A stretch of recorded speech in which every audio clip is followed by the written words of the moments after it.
여러분, 안녕하세요. 오늘은 정말 엄청난 소식을 가지고 왔습니다. 지난 11월 9일부터 11일까지 대한민국 해군이 역사를 새로 쓴 날이었습니다. 무려 이지스 구축함 3척이 동시 출격한 첫 함대급 해상기동훈련. 세계가 주목한 이 훈련이 무엇이고 왜 중요한지 그리고 주변국들의 반응은 어땠는지 오늘 제대로 파헤쳐드리겠습니다. 좋아요와 구독, 알림 설정 부탁드립니다. 자, 먼저 이 훈련이 얼마나 대단한 건지부터 말씀드릴게요. 2025년 2월 1일 대한민국 해군은 제주 해군기지를 거점으로 기동함대 사령부를 창설했습니다. 그리고 11월 11일은 해군 창설 80주년이 되는 날이었죠. 이번 훈련은 기동함대 사령부가 창설된 후 김인호 소장이 사령관으로서 처음으로 직접 지휘한 함대급 훈련이었습니다. 참가 전력이 어땠냐고요? 들어보세요. 이건 진짜 압권입니다. 정조대왕함 8200톤급, 우리 해군 최신 최대 이지스함입니다.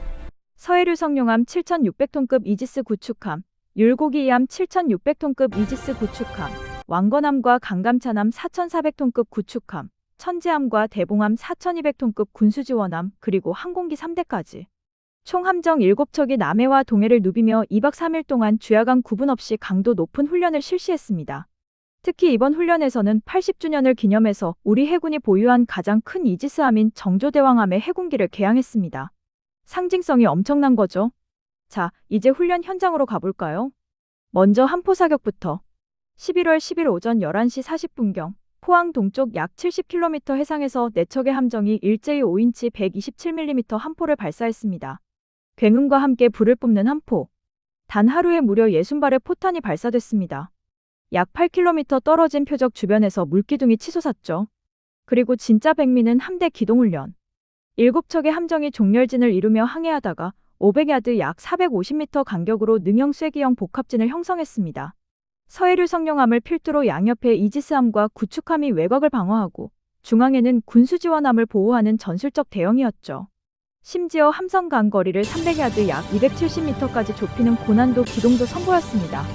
이건 정말 뛰어난 조합 능력이 있어야만 가능한 기동입니다. 그리고 가장 중요한 대공전 훈련. 서해류 성룡함 전투지휘실에서 블루라이트가 돌고 적 항공기 확인. 대공 적색경보 발령. 총원 전투 배치. 구령이 떨어지자 승조원들이 일사불란하게 움직였습니다.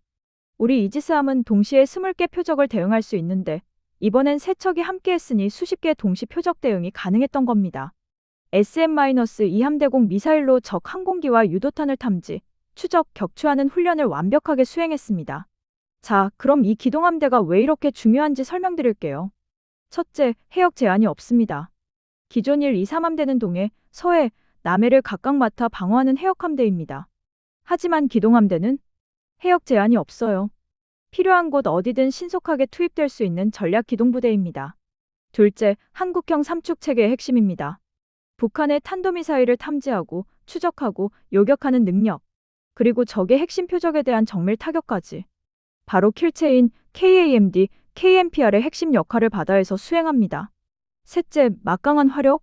현재 기동함대는 충무공이순신급 구축함 6척, 세종대왕급 이지스함 3척, 정조대왕급 이지스함 1척으로 구성되어 있습니다.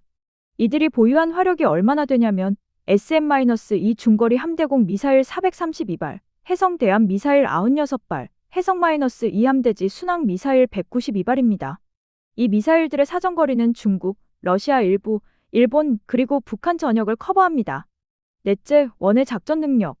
이번 훈련에서는 기동군수 지원 작전도 함께 실시했습니다. 이동 중인 함대에 신속하게 군수물자를 보급하는 훈련이죠. 이게 왜 중요하냐? 먼 바다에서도 오랫동안 작전을 수행할 수 있다는 뜻입니다. 해군은 2030년대 중반까지 정조대왕급 3척, KDDX 6척을 추가로 전력화해서 구축함 18척 규모의 완전한 기동함대를 구축할 계획입니다. 그럼 미국의 반응은 어땠을까요? 사실 미국은 한국 해군의 이런 발전에 대해 매우 긍정적인 입장을 보여왔습니다. 최근 데릴 커들 미국 해군참모총장이 한국을 방문했을 때 한국의 핵추진 잠수함 도입에 대해 이렇게 말했습니다. 역사적인 순간이다. 그 잠수함이 중국을 억제하는 데 활용될 것이다. 그는 또한 한국도 중국에 대한 우려를 상당 부분 공유하는 만큼 당연히 전략적 계산에 포함될 것이라고 밝혔습니다.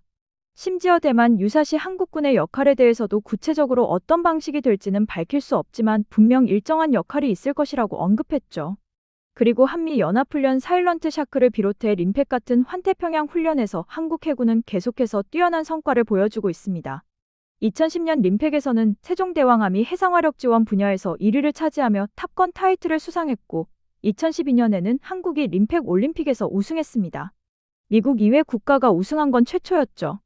미국은 한국 해군의 조선 능력과 전투력을 매우 높이 평가하고 있습니다. CNN은 세종대왕급 구축함을 중국의 055형 구축함에 맞설 수 있는 전력으로 꼽기도 했습니다. 그럼 주변국들의 반응은 어떨까요? 중국은 한국의 해군력 증강에 상당히 민감하게 반응하고 있습니다. 특히 한국의 핵추진 잠수함 건조 승인 소식에 다이빙 주한 중국 대사는 한미의 핵추진 잠수함 협력은 국제 비확산 체제 및 한반도와 영내 평화 안보와 직결된다며 한국이 각국 우려를 충분히 고려하고 신중하게 처리해주길 바란다고 강경한 태도를 보였습니다. 왜 이렇게 민감하냐? 기동함대의 해성-2 순항미사일은 중국 전역을 사정거리에 두고 있고 이지스함의 탄도미사일 방어 능력은 중국의 미사일 전력에도 대응할 수 있기 때문입니다. 제주 해군기지에서는 2025년 8월에 중국인 2명이 드론으로 기동함대를 무단 촬영하다 적발되기도 했죠. 중국이 얼마나 예의주시하고 있는지 알 수 있는 대목입니다. 일본은 좀 더 복잡한 반응을 보입니다. 산케이 신문은 한국의 핵추진 잠수함 개발이 중국을 자극할 수 있다며 우려를 표했지만 동시에 일본 네티즌들 사이에서는 일본도 핵잠수함을 건조해야 한다는 의견이 대세를 이루고 있습니다. 실제로 다카이치 사나의 일본 총리는 핵잠수함 보유 정책을 국방정책에 공식 포함시켰습니다. 일본은 자위함대를 운영하며 경항공모함급 함정을 보유하고 있는데 한국의 기동함대 창설은 일본 해군력 팽창을 저지하기 위한 목적도 있다고 분석되고 있습니다. CNN은 한국의 세종대왕급 구축함은 고스펙을 갖추면서도 비용은 적게 드는 이상적인 구축함이라며 일본과 한국이 값은 싸면서도 탁월한 성능의 전함을 건조하고 있다고 평가했습니다. 결국 동북아 해상 패권 경쟁에서 한국이 중요한 플레이어로 떠오르고 있다는 뜻입니다. 자, 정리해볼까요? 이번 해군 기동함대의 첫 함대급 훈련은 단순한 훈련이 아니었습니다. 이지스함 3척이 동시 출격한 역사적 순간, 실전 같은 고강도 훈련으로 검증된 작전 수행 능력, 한국형 삼축 체계의 핵심으로서 북한 위협 억제, 원의 작전이 가능한 진정한 대양 해군으로의 도약입니다.